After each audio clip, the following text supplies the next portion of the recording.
राज्यातील तब्बल 2,46,00,000 बहिणींच्या खात्यामध्ये लाडकी बहीण योजनेचा 6वा हप्ता 1,500 रुपयांचा जमा होण्यास सुरुवात झालेली आहे। तथापि काही माता भगिनींना अजून पण पैसे आले नसतील तर या ठिकाणी पाहू शकता, या ठिकाणी आपण स्क्रीनशॉट सुद्धा लावलेला आहे। परंतु ज्यांना पैसे आले नसतील तर त्या बहिणींसाठी सर्वात मोठी अपडेट आलेली आहे। बघा शासनाने काय सांगितलेलं आहे, ज्या माता भगिनींना पैसे आले नसतील अशाच फक्त माता भगिनींसाठी महत्त्वपूर्ण अशी अपडेट दिलेली आहे। राज्यामध्ये बहुतांश महिलांना पैसे येत आहेत। काही माता भगिनींना काल आले, काही माता भगिनींना आज सकाळपासून येण्यास सुरुवात झालेली आहे।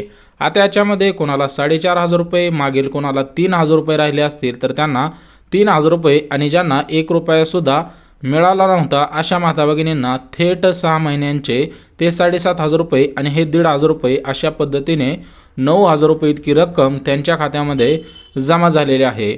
आणि काही अशा माता भगिनी आहेत की त्यांचं गॅस कनेक्शन स्वतःच्या नावाने होतं, त्याच्यामुळे त्यांना गॅस कनेक्शनचे 2,500 रुपये सुद्धा जमा झालेले आहे। सरासरी एका माता भगिनींना 12,500 रुपयापर्यंत रक्कम मिळालेली आहे।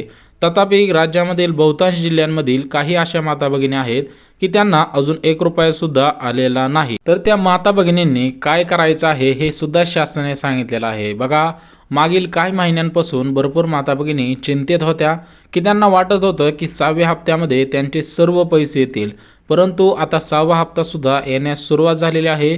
परंतु त्यांना मागचे पैसे आले नाहीत आणि आताचे डिसेंबरचे सुद्धा पैसे आले नाही। सोबतच काही माता भगिनींचे गॅस कनेक्शन नावावरती असून सुद्धा त्यांना पैसे आले नाहीत।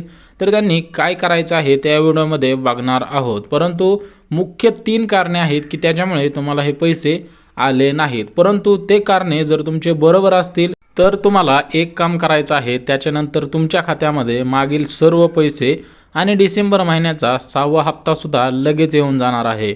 आता एक काम अगदी सोपं आहे, सर्वांना करता येणार आहे, रेग्युलर आपण जीवनामध्ये हे काम करतच असतो, परंतु अगदी सोपं आहे। परंतु काही माता भगिनींना या गोष्टी माहीत नसल्यामुळे त्यांच्या खात्यामध्ये मागील पैसे आले नव्हते, सोबतच आताचे सुद्धा पैसे आलेले नव्हते। बघा तुम्ही अंगणवाडी सेवकांकडे फॉर्म भरलेला असू द्या किंवा माही सेवा केंद्रामध्ये जाऊन फॉर्म भरलेला असू द्या, परंतु जर महत्त्वाची 3 कामे केली नसेल तर तुम्हाला हे पैसे आज सुद्धा हस्तांतर होणार नाही। परंतु जर ते 3 कामे केले असतील तर तुम्हाला अशी एक महत्त्वाची गोष्ट आहे की त्या गोष्टीमुळे तुम्हाला 100% पैसे येणार आहेत। त्याच्यामुळे या व्हिडिओमध्ये आपण संपूर्ण माहिती बघू की ती कोणती अशी गोष्ट आहेत की त्याच्यामुळे तुम्हाला पैसे आलेले नाहीत। तर बघा शासनाने महत्त्वाचं काम सांगितलेलं होतं ते म्हणजे आधार कार्ड बँकेत लिंक करणं। आता ते ज्यांनी केलं त्यांना तर पैसे आलेले असतील, परंतु अजून 2 कामं आहेत। ते हे काम आहेत की कोणीही तुम्हाला या अगोदर सांगितलेलं नसतील, सगळे एकच सांगत असतील की आपली बँक ही निवडा, बँक ती निवडा, आधार कार्ड लिंक करा। परंतु एक गोष्ट लक्षात घ्या, आधार कार्ड तुम्ही लिंक केलेलं असलं तरी पण ते ॲक्टिव्ह असणं गरजेचं आहे। भरपूर माता भगिनींना हे माहीत नाही की आपले आधार कार्ड ज्यावेळेस अपडेटला येतं त्यावेळेस आपल्या बँकेसोबत जरी लिंक असलं तरी पण ते डिॲक्टिव्ह होत असतं।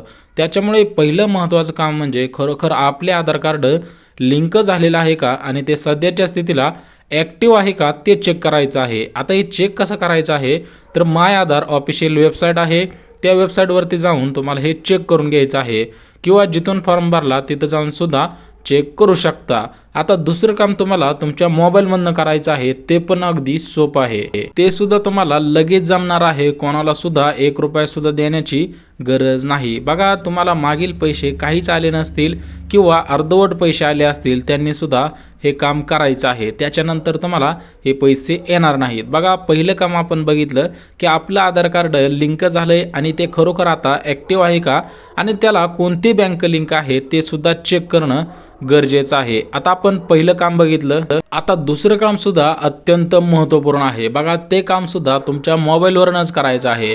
तर तुम्हाला काय करायचं आहे की त्या ठिकाणी गुगल ओपन करायचं आहे आणि त्या गुगलवरती टाकायचं आहे आता तुमची कोणती बँक आहे, तुमची स्टेट बँक ऑफ इंडिया असू द्या, बँक ऑफ इंडिया असू द्या किंवा नॅशनल बँक असू द्या किंवा ग्रामीण क्षेत्रातील सहकारी बँक जरी असली तरी पण त्या बँकेचं नाव गुगलवरती टाकायचं आहे आणि त्याखाली टाकायचं आहे की बँक ऑफ इंडिया आणि DBT। म्हणजेच तुम्हाला गुगलला सर्च काय करायचं आहे की तुमची bank of of India bank आहे तर अगोदर बँक ऑफ इंडिया लिहायचं आहे आणि त्याच्या पुढं DBT म्हणजेच डायरेक्ट बेनिफिट ट्रान्सफर अशा पद्धतीने लिहिलं तर तुम्हाला त्या ठिकाणी सगळी इन्फॉर्मेशन येऊन जाणार आहे की तुम्ही दिलेली बँक खरोखर DBT ॲक्टिव्ह आहे का। जर DBT ॲक्टिव्ह असेल तर खरोखर तुमच्या खात्यामध्ये ही रक्कम आज किंवा उद्या जमा केली जाणार आहे, परंतु DBT ॲक्टिव्ह नसेल तर तुम्हाला उद्या पैसे येणार नाही आणि भविष्यात सुद्धा पैसे येणार नाहीत। आता आपण 2 कामे बघितली, आता तिसरं काम तर अगदी सोपं आहे, त्याच्यामुळे कोणीही करू शकेल एवढं सोपं आहे, ते काम करणं सुद्धा गरजेचं आहे, अन्यथा तुम्हाला पैसे येणार नाहीत। फक्त मोबाईलमध्ये मेसेजची वाट बघून चालणार नाही। बघा तुम्ही किती वेळ मोबाईलमध्ये वाट बघितला तरी पण ते पैसे येणार नाही, कारण त्याची जी DBT असते ही DBT एकदाच ॲक्टिव्ह होत असते।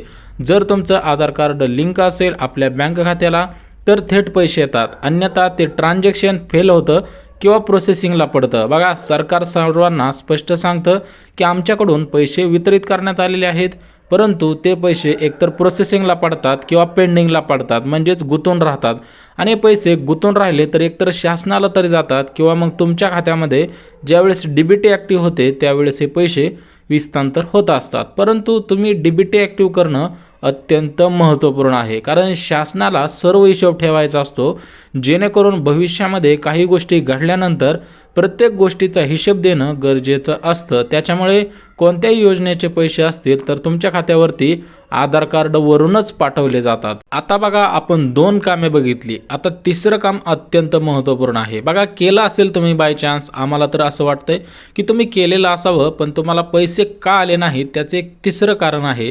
हे 3 कारणे लक्षात ठेवली तर तुम्हाला अडचण निर्माण होणार नाही।